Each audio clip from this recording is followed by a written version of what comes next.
नमस्कार। आप देख रहे हैं संतोष पाठक ऑफिशियल। आप सबका स्वागत और अभिनंदन। मेरे साथ हैं संतोष पाठक जी। स्वागत और अभिनंदन। बहुत बहुत धन्यवाद शिव जी, और तमाम दर्शकों को नमस्कार। और एक बार फिर से एक बड़ी खबर के साथ हाजिर हो गए हम, और हमेशा की तरह शुरुआत अपने शानदार अंदाज में शिव जी करेंगे। बहुत सारे तथ्यों को शिव जी रखेंगे और एक एक करके जानकारी हम आपको देंगे।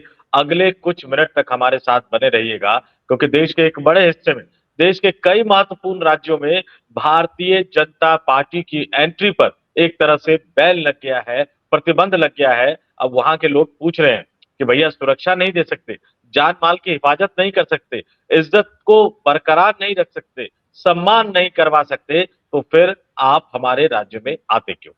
तो एक बड़ी स्टोरी, और शुरुआत हमेशा की तरह शिव जी करेंगे। जी शिव जी। एक ऐसी खबर है जो सबके होश फाख्ता कर रही है। इस देश के माथे पर बैठे 8 राज्य भारतीय जनता पार्टी की एंट्री पर बैन लगा रही है।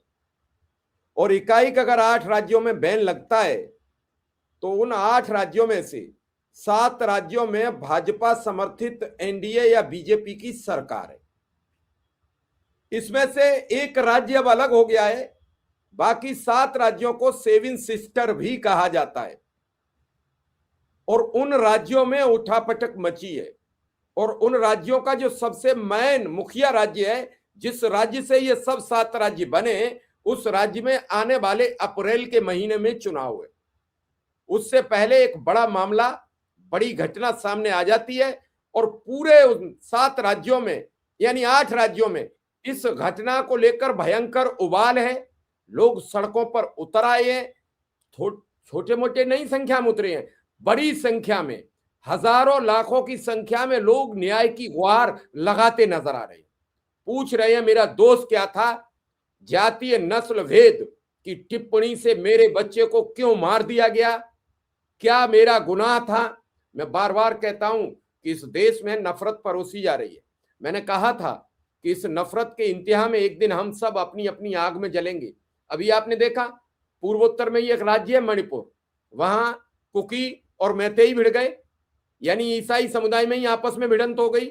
आपने देखा कई जगह कहीं ब्राह्मण ठाकुर भिड़ जाते हैं उत्तर प्रदेश में, कहीं यादव और ब्राह्मण भिड़ जाते हैं, यादव और ठाकुर भिड़ जाते हैं। अब जातीय संघर्ष की गोलबंदी शुरू हो चुकी है। और ऐसे में एक अपने ही देश के रहने वाले बच्चे से सरेआम सड़क पर कहा जाता है कि तुम चिंकी हो, तुम चाइनीज हो।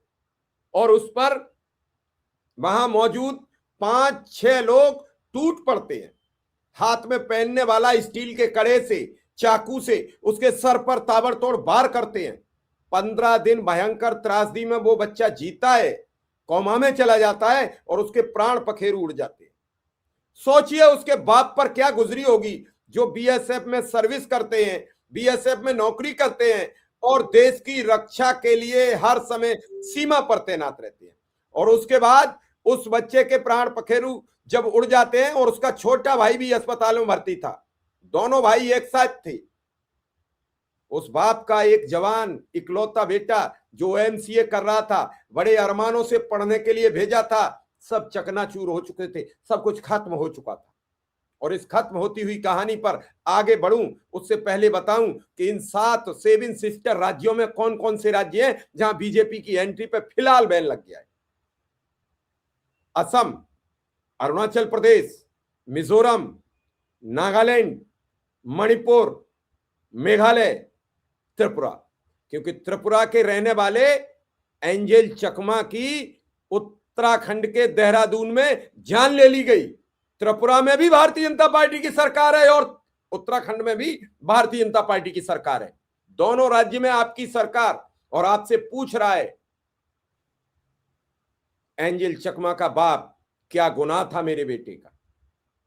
और उसका अब पूरा गुनाह नहीं है, अब पूरे पूर्वोत्तर के 8 राज्य, इन 7 राज्यों के अलावा एक और सिक्किम, जिसे अभी पूर्वोत्तर से अलग मान्यता प्रदान की गई है, उस राज्य में भी एंजेल चकमा को लेकर रात और दिन ये हो रहा है। आपके सामने तस्वीर है, पढ़ लीजिए। ये 28 दिसंबर की है। कौन कौन से टीवी चैनल पर किस किस एंकर ने चीख चीख कर पूछा, प्रधानमंत्री नरेंद्र मोदी गृह मंत्री अमित शाह, उत्तराखंड के मुख्यमंत्री पुष्कर धामी, हमें जवाब दो। इन महिलाओं के आंख के आंसू, इन महिलाओं के हाथ की मोमबत्ती आपसे पल पल सवाल कर रही है। जस्टिस फॉर लेटेस्ट एंजल चकमा। मेरे पास अब कोई शब्द नहीं है, मैं सीधा पहुंचूंगा संतोष जी के पास। संतोष जी, मेरे पास अब कोई शब्द नहीं। शिव जी, निश्चित तौर पर जो हुआ और जिस तरह से हुआ, इसको शब्दों में नहीं बयान किया जा सकता। एक व्यक्ति की जान चली गई, या यूं कहूं कि एक व्यक्ति की जान ले ली गई। और इससे भी ज्यादा दुखदाई बात तो यह है, इससे भी ज्यादा दुखद तथ्य तो यह है कि जिन उत्तराखंड के मुख्यमंत्री पुष्कर सिंह धामी को इस बात के लिए शर्मसार होना चाहिए, वो पीड़ित के परिवार को फोन करके वीडियो बनाने में लगे हुए थे, रील बनाने में लगे हुए थे। और जैसा कि शिव जी ने बताया, आप ये 7 सिस्टर, असम, अरुणाचल प्रदेश, मेघालय, मणिपुर, मिजोरम, त्रिपुरा, नागालैंड और 8वां राज्य सिक्किम, ये पूर्वोत्तर भारत के 8 राज्य, और इन 8 राज्यों में रहने वाले जो नागरिक हैं वो देशभक्त हैं।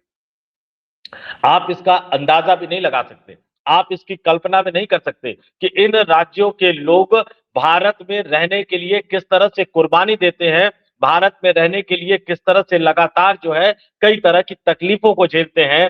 मैं असम जा चुका हूं, मैं अरुणाचल प्रदेश जा चुका हूं, मैं मेघालय, मिजोरम जा चुका हूं, नागालैंड जा चुका हूं, सिक्किम जा चुका हूं, और इस बात का मुझे बखूबी एहसास है कि यहाँ के लोग, अगर इनकी भारतीयता और इनकी देशभक्ति की बात की जाए, तो इसको किसी भी हालत में भारत के अन्य राज्यों में रहने वाले लोगों से कम नहीं, बल्कि मैं कहूंगा कि ये भारत के अन्य राज्यों में रहने वाले लोगों से 110% ज्यादा देशभक्त है। और आप इनके चेहरे को लेकर आप बॉडी शेमिंग करोगे, इन पर आरोप लगाओगे, इन पर कटाक्ष करोगे और इनकी हत्या तक कर दोगे। और वो भी कौन से राज्य में? उत्तराखंड जैसे पहाड़ी राज्य में, देवभूमि, शांतिप्रिय राज्य में नफरत बांटने वाली भारतीय जनता पार्टी ने हमारे समाज की ये हालत कर दी। अब जरा आलम देखिए, मैं दर्शकों से कहूंगा कि भारतीय जनता पार्टी की जो बेचैनी है वो क्यों बढ़ती चली जा रही है, क्योंकि इस 8 राज्यों का मैंने जिक्र किया। सिक्किम में एनडीए गठबंधन की सरकार है, सिक्किम में बीजेपी सरकार की एक साझेदार है। सिक्किम क्रांतिकारी मोर्चा जो है, वहां बीजेपी के गठबंधन के सहयोगी एनडीए गठबंधन में शामिल प्रेम सिंह तमांग जो है वो वहां पर मुख्यमंत्री हैं। और बाकी राज्यों के भी मैं आपको बता देता हूं कि किस राज्य में भारतीय जनता पार्टी की क्या हालत है और क्यों उनकी एंट्री बंद होने से उनको परेशानी होगी। असम का जिक्र जो शिव जी ने किया, कुछ महीनों बाद मार्च अप्रैल में यहाँ विधानसभा चुनाव होना है, भारतीय जनता पार्टी की सरकार है, हेमंता बिस्व शर्मा की सरकार है, गेटवे ऑफ नॉर्थ ईस्ट कह सकते हैं। असम में बीजेपी की एंट्री बंद, बैन, असम में बीजेपी की हार, ये असम की जनता फैसला करेगी कि असम में भारतीय जनता पार्टी की एंट्री को बैन करना है, सत्ता से बाहर करना है या नहीं करना है। और असम में जिस तरह से गुस्सा है, अगर बीजेपी सत्ता से बाहर हुई तो पूरा नॉर्थ ईस्ट एक एक करके हाथ से चला जाएगा। क्यों? क्योंकि कई राज्यों में, आप आ जाइए अरुणाचल प्रदेश में जो है वो एनपीपी की सरकार है, और एनपीपी के कॉर्नड शर्मा जो है, जो कॉर्नड संगमा जो है वो वहां के मुख्यमंत्री हैं। तमाम राज्यों की अगर बात करते चले जाए, आप नीचे आ जाइए, सिक्किम में मैं आपको बता चुका हूं कि कौन वहां पे सरकार में है। नागालैंड में जो है नेफ्यू रियो जो है, वो नागालैंड पीपल्स फ्रंट के जो नेता है, एनडीए गठबंधन में शामिल है, वो मुख्यमंत्री हैं। आगे और अगर और नीचे आ जाए, अगर इन सरकारों की बात करूं, जैसा कि मैं बता चुका हूं आपको, अरुणाचल प्रदेश में बीजेपी का मुख्यमंत्री है, असम में बीजेपी का मुख्यमंत्री, मणिपुर में वहां की जनता ने भारतीय जनता पार्टी को बहुमत तो दिया था, सरकार तो बनाई थी, लेकिन वहां भी अपने विभाजनकारी नीति के कारण, राजनीति के कारण भारतीय जनता पार्टी शांति कायम नहीं रख पाई। नरेंद्र मोदी, अमित शाह मणिपुर पर जवाब देते नहीं बन रहा है इनसे, राष्ट्रपति शासन लागू है, गाहे बगाहे ये कोशिश करते हैं, लेकिन इन्होंने इतना बांट दिया मणिपुर को कुकी और मैतेई में कि वहां शांति स्थापित नहीं हो पा रही है, राष्ट्रपति शासन लगाना पड़ गया है। मेघालय में एनपीपी के मुख्यमंत्री हैं, मिजोरम में जेडपीएम के मुख्यमंत्री, नागालैंड आपको बता चुका हूं, त्रिपुरा में बीजेपी की सरकार है, सिक्किम में भी जो है एनडीए गठबंधन की सरकार है। तो ये हालत इस नॉर्थ ईस्ट की है। और सिर्फ इतना ही नहीं, भारतीय जनता पार्टी की बेचैनी को, भारतीय जनता पार्टी की दिक्कत को आपके सामने रखना किस लिए जरूरी है, आप जब इसको जानेंगे, जब सुनेंगे, तो आप हैरत में पड़ जाएंगे। क्योंकि नॉर्थ ईस्ट के इन राज्यों में नॉर्थ ईस्ट के इन राज्यों में राज्यसभा की 14 सीटें आती हैं। ये 7 राज्यों का जिक्र मैं कर रहा हूं, और इन 14 में से 12 जो है वो एनडीए गठबंधन के पास है। राज्यसभा की बात कर रहा हूं। और लोकसभा में जो 25 सीटें आती हैं उसमें से 16 एनडीए गठबंधन के पास है। और ऐसे में इन राज्यों में भारतीय जनता पार्टी की एंट्री पर अगर बैन लग जाएगा तो फिर निश्चित तौर पर बीजेपी के लिए पूरे देश में बुरे दिन की शुरुआत हो जाएगी 2026 में। और एंजल चकमा हत्याकांड आप समझ लीजिए, एंजल चकमा हत्याकांड में बाकायदा अनुसूचित जाति का जो आयोग है, राष्ट्रीय अनुसूचित जनजाति आयोग, इन्होंने उत्तराखंड के पुलिस महानिदेशक, देहरादून के डीजीपी जो जिलाधिकारी है और एसएसपी को नोटिस जारी करके जवाब मांगा था। ये राष्ट्रीय अनुसूचित जनजाति आयोग का ये नोटिस अपने आप में ये बताता है कि उत्तराखंड सरकार की भी जिम्मेदारी बनती है, चाहे उसको नैतिक जिम्मेदारी कह दीजिए, चाहे अधिकारियों की लापरवाही कह दीजिए, लेकिन उत्तराखंड के मुख्यमंत्री और उत्तराखंड के मुख्यमंत्री को चुनाव, विधानसभा का चुनाव हारने के बावजूद मुख्यमंत्री बनाने वाले अमित शाह और नरेंद्र मोदी अपनी जिम्मेदारी से बच नहीं सकते। पूरा का पूरा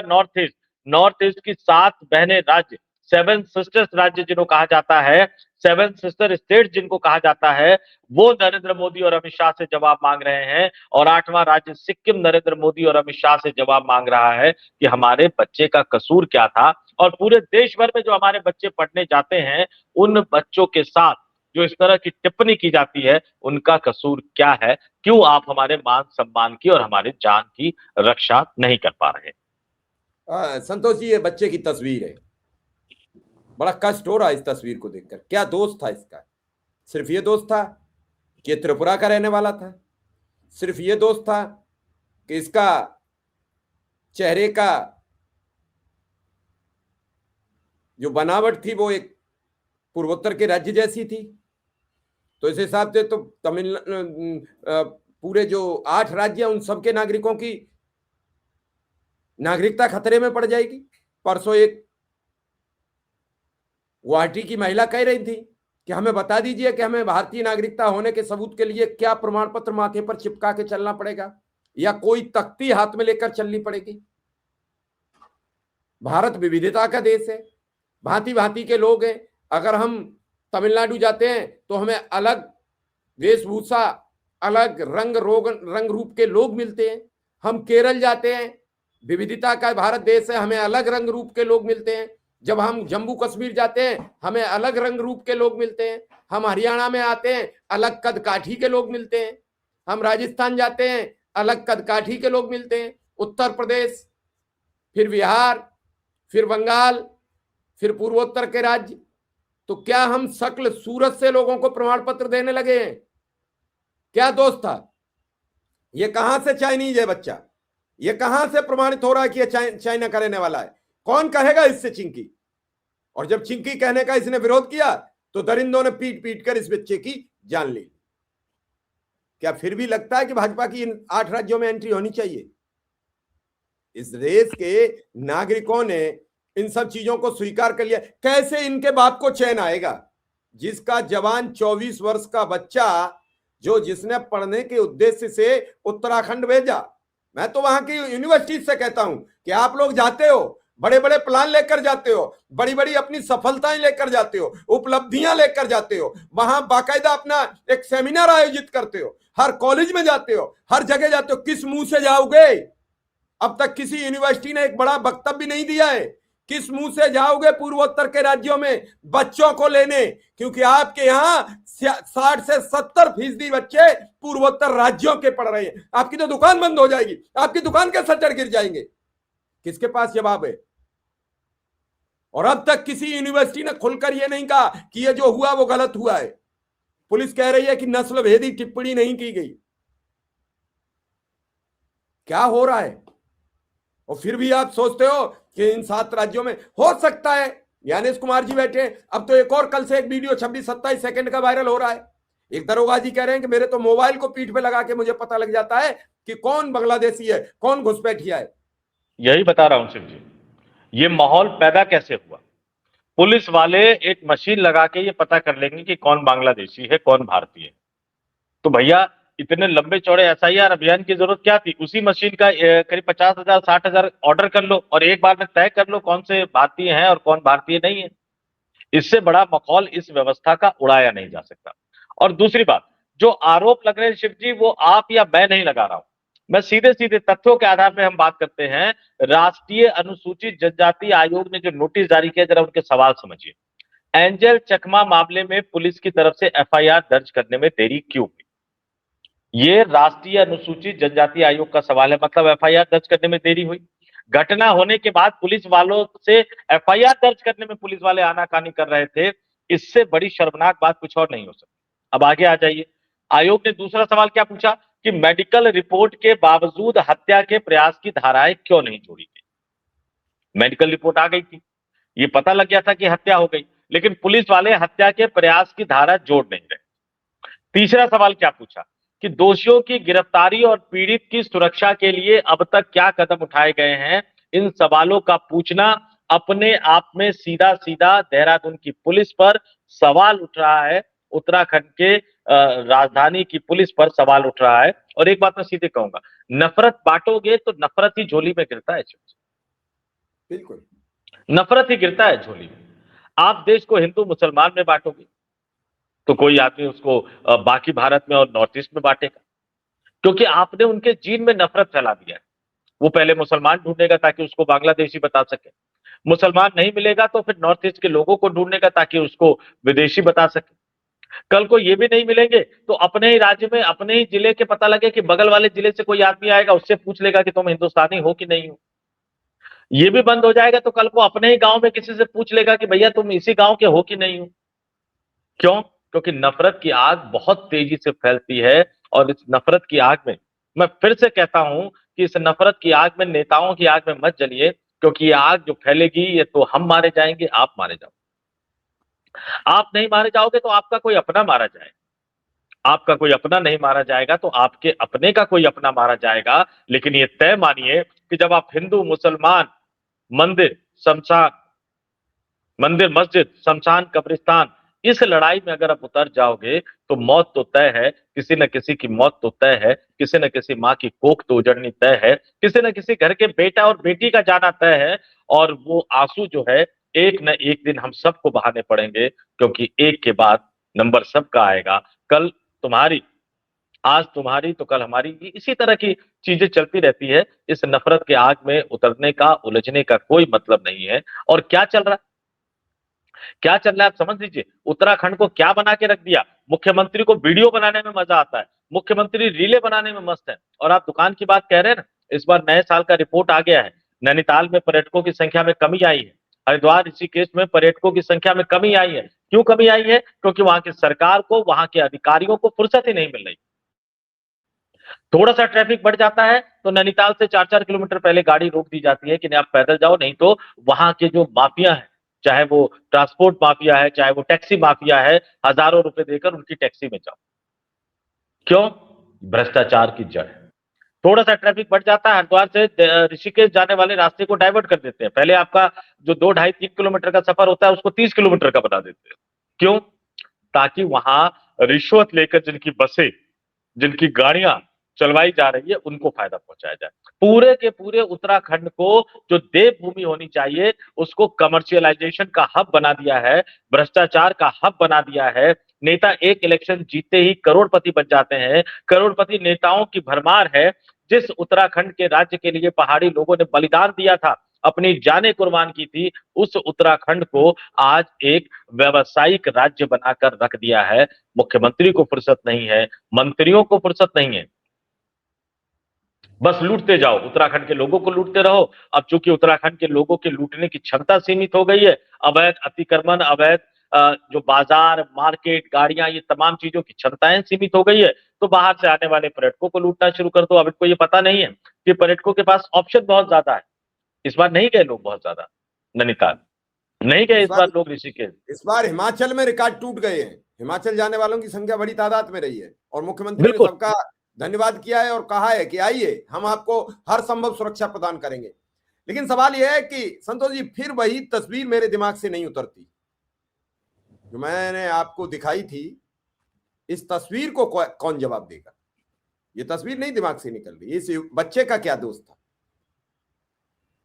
इसी को संवेदनहीनता की प्रकाष्ठा कहते हैं। इस बच्चे का क्या दोष था? अगर राज्य में उस तरह का माहौल बनाया गया होता, अगर उत्तराखंड जैसे पहाड़ी राज्य देवभूमि के माहौल को शांत रहने दिया गया होता, अगर वहां की राज्य व्यवस्था में प्रेम, भाईचारा, भाई बंदगी को रहने दिया होता, अगर उस देवभूमि में भी हिंदू मुसलमान की राजनीति ना की गई होती, अगर उस देवभूमि में भी पुष्कर सिंह धामी अपने आप को हिंदू हृदय सम्राट या हिंदूवादी नेता बनाने की कोशिश में ना जुटे होते, तो शायद एक परिवार का ये होनहार बच्चा अपनी जान नहीं गंवाता, एक परिवार के सपने नहीं टूटते। लेकिन इस भारतीय जनता पार्टी को आप क्या कहेंगे? सिर्फ इंदौर में एक 5 महीने का बच्चा, 5 महीने का बच्चा, भ्रष्टाचार की हद देखिए, उसकी अपनी ही मां के हाथ से उस 5 महीने के बच्चे को जहर दिलवा दिया गया।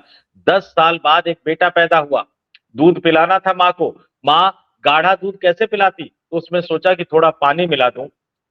क्या पता था उसको कि वो पानी तो जहर भरा है। इंदौर के नगर निगम, इंदौर के प्रशासन, इंदौर के मंत्री, इन तमाम लोगों का जो भ्रष्टाचार है, उसने उस पानी को प्रदूषित कर दिया है। और वो प्रदूषित पानी जो है, एक मां के हाथ से बच्चे के पेट में चला गया और जान चली गई। ये हालत है भारतीय जनता पार्टी शासित राज्यों की, भारतीय जनता पार्टी के मुख्यमंत्रियों को। लेकिन ये नॉर्थ ईस्ट के 7 राज्य प्लस एक 8वां सिक्किम, ये नॉर्थ ईस्ट के 8 राज्य जो है, ये भारतीय जनता पार्टी के नेताओं से सवाल पूछेंगे। और इनकी एंट्री, कल कैलाश विजयवर्गीय इंदौर में जा रहे थे, एक बाइक पे बैठ के महिलाओं ने रोक लिया, रुकना पड़ गया। पत्रकार से तो हैसियत पूछ रहे थे, फोकट का बात कर रहे थे, घंटा का बात कर रहे थे, लेकिन जब मतदाताओं ने रोका ना, महिला मतदाताओं ने रोका, नींदें उड़ गई कैलाश विजयवर्गीय की। इसी तरह से इन 8 राज्यों के मतदाता भी भारतीय जनता पार्टी के नेताओं को रोक रोक कर सवाल पूछेंगे, और तब वो उनको उनकी हैसियत नहीं बता पाएंगे। पत्रकार तो बेचारा प्राणी है, पत्रकार की हैसियत बता सकते हो, क्योंकि नेताजी 50-50 लोग, 50-50 गुंडे लेके साथ चलते हैं। लेकिन जब मतदाता लोग खड़े हो जाएंगे ना, तो फिर नेता बच नहीं पाएंगे, और उनकी एंट्री भी 8 राज्यों के लोग जो हैं वो बैन कर देंगे कि हमारे बच्चों को सुरक्षा दो, नहीं दे सकते तो मत आओ हमारे घर में। चलिए संतोष जी, अब इस कहानी पर चाहे एक राज्य में बैन लग जाए या 8 राज्यों में बैन लग जाए, क्या फर्क है? नए राज्यों में कोशिश करेंगे, तमिलनाडु में कोशिश करेंगे, केरल में कोशिश करेंगे, कर्नाटक में कोशिश करेंगे, तेलंगाना में कोशिश करेंगे, आंध्र प्रदेश में कोशिश करेंगे, बंगाल में कोशिश करेंगे। डर काहे का? जब सैया भय कुतवाल तो डर काहे का? एक मरो, एक एंजल चकमा मर जाए या दूसरा एंजल चकमा मर जाए, इस बच्चे ने तो जीने की हसरतें पाली होंगी। कोई इतनी दूर चल के 2200 किलोमीटर चल के कोई पढ़ने आया था, तो कुछ हसरतें लेकर आया होगा, जीवन में कुछ आगे मुकाम पाने के लिए आया होगा। लेकिन उसे यह नहीं पता था कि हम जहां जा रहे हैं वहां से वापस नहीं आएंगे, हमारा सब आएगा, हम कफन में लपट कर आएंगे, ये नहीं सोचा होगा। क्या बीती होगी इस पर, बच्चे पर, जब ये 15 दिन कोमा में रहा होगा। मेरे पास कोई शब्द नहीं है संतोष जी, मैं कुछ बोल नहीं पाऊंगा। इसी के साथ मैं आपसे इजाजत मांगूंगा कि बस इस प्रोग्राम को यहीं विराम दे दिया जाए। आपका बहुत बहुत आभार, बहुत बहुत धन्यवाद। धन्यवाद। और वाकई कुछ कहने के लिए शब्द नहीं है, हम तो सिर्फ माफी मांग सकते हैं उस परिवार से जिसने अपने बेटे को खोया है, और यही कह सकते हैं कि भगवान इन नेताओं को सद्बुद्धि दे। धन्यवाद।